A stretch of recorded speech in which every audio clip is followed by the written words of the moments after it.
안녕하십니까. 민원과 청원TV 제13회째 정부와 지자체의 위법 행위를 고발하려고 합니다. 오늘은 서울시와 경기도 그리고 노동부 아파트관리사무소에 대한 위법 행위를 고발해 볼까 합니다. 첫 번째로 노동부의 위법 행위를 고발하겠습니다. 그 노동부의 그 연차 휴가 산정 방법의 그 법리 해석이 위법해서 그동안 많은 사용자와 노동자에게 불이익을 주고 있어서 이를 고발합니다.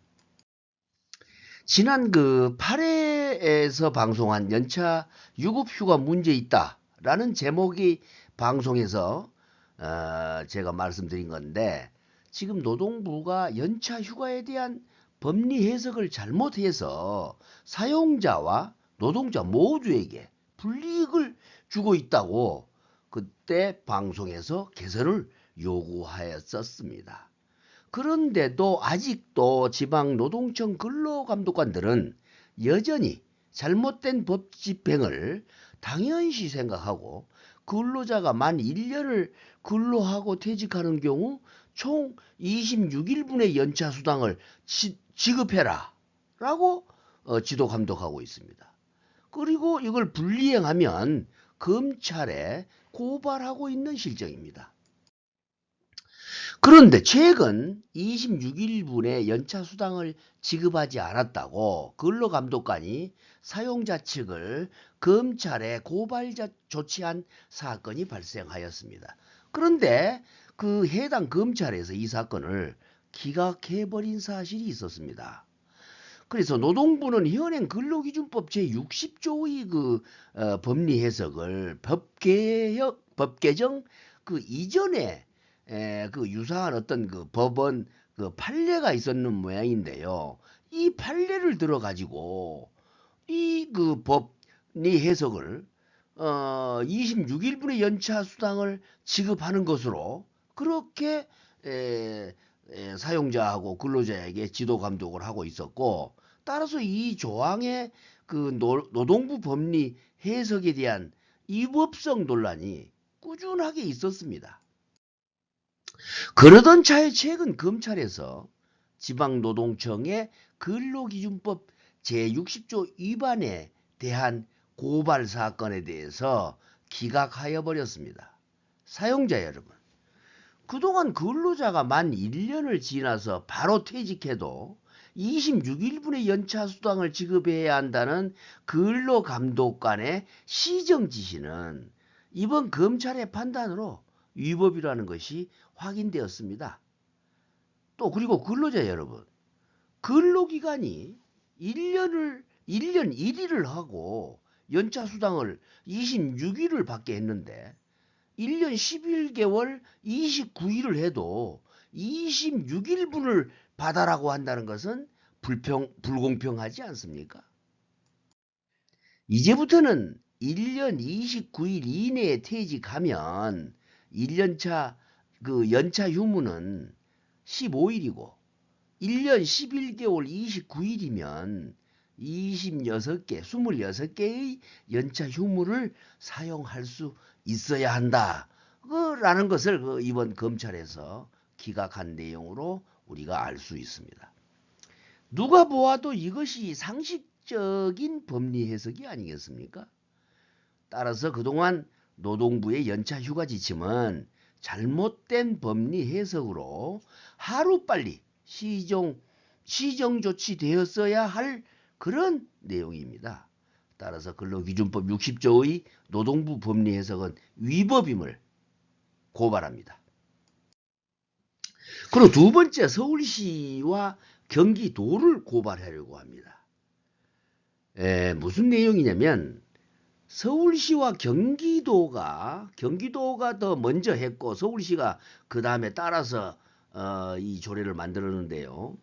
공동주택 관리에 대한 조례 중에서 용역비 실비정산에 대한 규정과 준칙이다라는 것을 만들었는데, 이건 대한민국 헌법 제117조에 규정된 법령을 위반해서 이 조례가 제정되었습니다. 그 외에 대한민국 헌법 117조 말고 다른 상위법에도 위반되어 가지고 제정되었기 때문에 많은 용역사업자와 근로자에게 불이익을 주고 있습니다. 그래서 이를 고발합니다. 다시 말해서 서울시와 경기도의 위 조례는 헌법 제117조와 하도급거래 공정화에 관한 법률 등을 위반해서 제정된 준칙으로서 상위법을 위반하였기 때문에 무효입니다. 특히 공동주택의 그 경비용역, 청소용역 등에 대해서 경기도와 서울시는 공동주택관리규약 준칙을 만들어서 연차수당, 퇴직금, 각종 사회보험 등을 실비정산하도록 각 공동주택관리사무소에 지침을 내리고 있습니다. 그런데 그 공동주택에서 이 경비용역과 청소용역은 민법상 도급에 해당됩니다. 이 업무는 그 업무가 명확하게 하도급 대상 업무로 분리될 수 있는 경우로서 주택관리에 대한 주변 업무로 도급의 전형적인 대상 업무입니다. 그러면 이 경기도하고 서울시가 만든 조례, 즉 이 준칙들이 왜 위법이고 위헌인지 관련 법조항을 한번 살펴보겠습니다. 그러면 대한민국 헌법 제117조가 어떻게 되어 있는지 한번 읽어보겠습니다. 그 1항은 이렇게 되어 있습니다. 지방자치단체는 주민의 복리에 관한 사무를 처리하고 재산을 관리하며 법령의 범위 안에서 그 자치에 관한 규정을 제정할 수 있다. 이렇게 되어 있습니다. 법령의 범위 안에서 할 수 있게 되어 있습니다. 그리고 지방자치법 그 제22조 그 조례라는 그 조항을 보면 지방자치단체는 법령의 범위 안에서 그 사무에 관하여 조례를 제정할 수 있다. 다만 주민의 권리 제한 또는 의무 부과에 관한 사항이나 벌칙을 정할 때에는 법률을 임의해야 한다. 여기도 역시 법령의 범위 안에서 할 수 있게 돼 있죠. 근데 이 조항에 대해서 그 한계를 설명해 놓은 게 있는데 그 이 조례의 한계는 어떻게 돼 있느냐 보면 지방 사무에 관한 대한 모든 것이 입법의 대상이 될 수는 있으나 법 질서의 통일성을 유지하기 위하여 조례의 내용이 상위법을 위반해서는 안 된다. 그렇게 되어 있습니다. 공정거래위원회 제2018-12호 2018년도 7월 16일에 제정된 건데요. 거기에서 보면 하도급법상 요구가 금지되는 경영상 정보의 종류를 아래와 같이 고시하고 있습니다. 정보 종류 그 고시의 목적은 이 고시는 하도급 거래 공정화에 관한 법률 제18조 제2항 제3호 규정에 의해서 정당한 사유 없이 원사업자가 수급사업자에게 요구해서는 안 되는 경영상 정보의 종류를 정하는데 그 목적이 있다라고 명시하고, 두 번째 그 경영상 정보의 종류는 무엇인가 해서 이렇게 나열을 했습니다. 첫 번째로는 수급사업자가 목적물 등의 납품을 위해서 투입한 재료비, 노무비 등 원가에 관한 정보, 이거 요구하면 안 된다고 되어 있습니다. 이걸 자세히 보면 원가 계산서, 원가 내역서, 원가 명세서, 원가 산출 내역서, 재료비, 노무비 등의 세부 지급 내역을 요구해서는 안 됩니다. 그리고 두 번째, 수급사업자가 다른 사업자에게 납품하는 목적물 등의 매출 관련 정보를 요구해서는 안 됩니다. 즉 매출 계산서라든지 거래처별 매출 명세서 뭐 등등등입니다.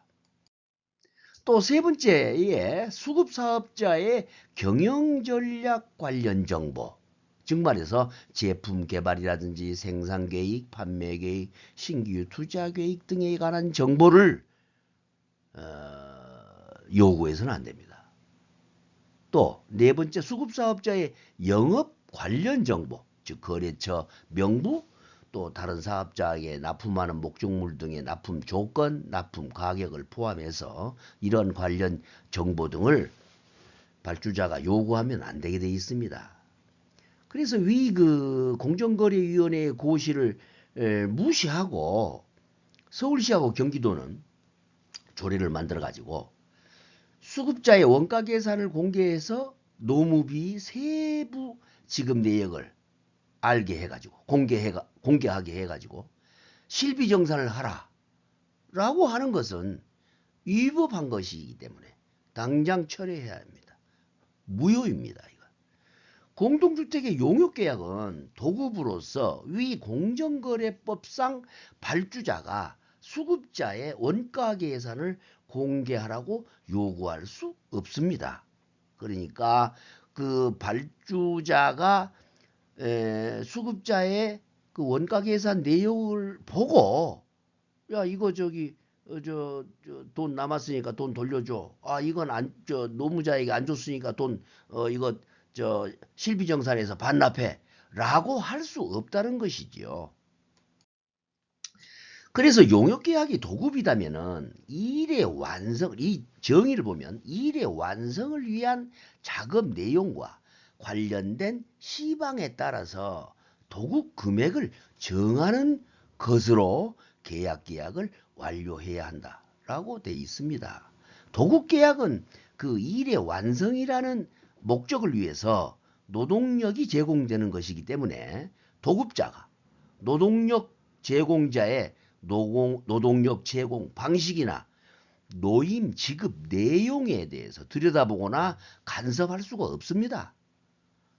그런데 현재 아파트 관리사무소는 근로자 명수도 정하게 하고 근로 시간도 자기들이 정하고 노무비도 자기들이 정하고 수당 등 사회보험 등 원가 산출 내역서를 거의 관리사무소가 들여다보고 또 그런 내역을 지정해서 원가 산출 내역서를 만들고 또 제출하게 하고 있습니다. 그러면 그건 인력 수급 내용을 간섭해서 실비 정산을 하게 되기 때문에 하도급법상 금지되는 내용이므로 이건 위법한 것입니다. 더 나아가 서울시와 이 경기도가 조례로 준칙을 만들어서 아파트 관리사무소에 하도급 거래를 무시하고 경영상 정보를 누출해서 원가를 들여다볼 수 있도록 조장하고 있는 것입니다. 이것은 도급자가 원가를 들여다보고 실비정산을 하도록 관리사무소에 지침을 내리는 것은 위법을 조장하는 범죄 행위라고 할 수 있습니다. 따라서 서울시와 경기도는 상위법을 무시한 조례 제정으로 공동주택 관리에 대한 조례 중 용역비 실비정산에 대한 규정과 준칙은 무효입니다. 그리고 세 번째, 공동주택의 관리 주체를 고발하겠습니다. 아까 서울시와 경기도를 이제 고발한 내용하고 뭐 좀 유사합니다만, 공동주택에서 이제 아파트 관리 쪽으로 말씀을 드려야 될 것 같습니다. 그 아파트의 관리 주체는 주택관리회사, 즉 관리사무소장의 업무를 말할 수 있는데요. 위탁이 아닌 직영으로 아파트를 관리하는 경우에는 관리 주체가 입주자 대표회의가 되겠습니다.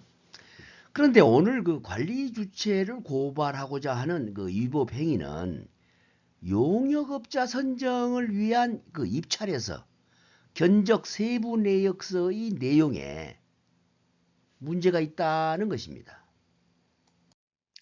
즉 관리 주체가 요구를 하는 그 세부 내역서에 보면 공정거래법상 요구가 금지되는 경영상 정보의 종류를 고시한 공정거래법 위반이라는 것입니다. 즉 발주자 아파트 동대표 회의라든지 관리사무소가 그 요구하는 입찰에서의 그 세부 내역서에는 근로자 기본급, 수당, 퇴직 충당금, 연차 수당, 연차 일수 또는 연차 수당, 4대 보험, 또 각종 사회보험, 근로 시간, 그 휴게 시간 등 세부 원가 계산서를 견적서에 기재해서 제출하도록 그렇게 강제하고 있습니다. 또 실적증명서를 제출하도록 하고 있는데요. 그 내역에 보면 거래처 전화번호, 주소, 상세한 거래 내역을 기재하라 이렇게 강제하고 있습니다. 서울시와 경기도는 공동주택 관리에서 상위법을 위반한 실비정산을 조례로 만들 것이 아니라 용역업체 선정 시 입찰 서류 제출에서 공정거래위원회의 하도급법상 요구가 금지되는 정보의 종류 고시에 위반되는 입찰 서류의 제출 요구를 금지하는 그런 조례를 제정해 줄 것을 오히려 청원하고 싶습니다. 또한 아파트 관리 주체인 관리소장님 그리고 주민 대표회장님 앞으로 용역업체 선정 시 입찰 서류 중에서 견적 세부 내역을 기존 방식처럼 원가 내역을 자세히 요구하시면 공정거래법 위반으로 고발당할 수 있음을 유념하시기 바랍니다. 또한 용역업체 선정 시 하도급법을 위반해서 입찰 방법을 정하거나 용역 계약을 하시면 이 역시 하도급 거래 공정화에 대한 법률 위반으로 고발됩니다.